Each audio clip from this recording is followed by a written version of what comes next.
ভালো করে রাখিস। রঘুও মুরগিটাকে খুব যত্নপাল করছে। রঘু ভাবল, নাকি চোখের ভুল দেখছি। সে ডিমটা নিয়ে দৌড়ে বাজারে গেল। স্বর্ণ ডিমটা ঘষে কাটে ওজন করে বলল, রে রঘু, এটা কিন্তু খাঁটি সোনার ডিম। চাইলে অনেক টাকা পাবি। রঘুর তো যেন মাথা পাড়তে লাগলো। রঘু একটু একটু করে ঋণ শোধ করলো, ঘরের চাল মেরামত করলো। যদি মুরগিটার পেটে আরো অনেক সোনার ডিম থাকে, একবারই সব বের করে নিলে তো আমি এক লাফে ধনী হয়ে যাব। বউ তাকে বারবার বলল, ওগো, যা আজিয়ে পড়েছে। রঘু চুপচাপ মুরগিটাকে ধরে আনল।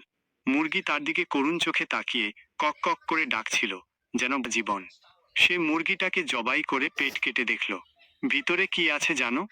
সাধারণই মুরগির পেট, না শুধু রক্ত মাংস। রঘুর সব আশা এক মুহূর্তে ভেঙে গেল। সোনার ডিম পাড়া মুরগিটাও মারা গেল। আর ভবিষ্যতে সে যে ডিমগুলো পেত, সেগুলোর আশাও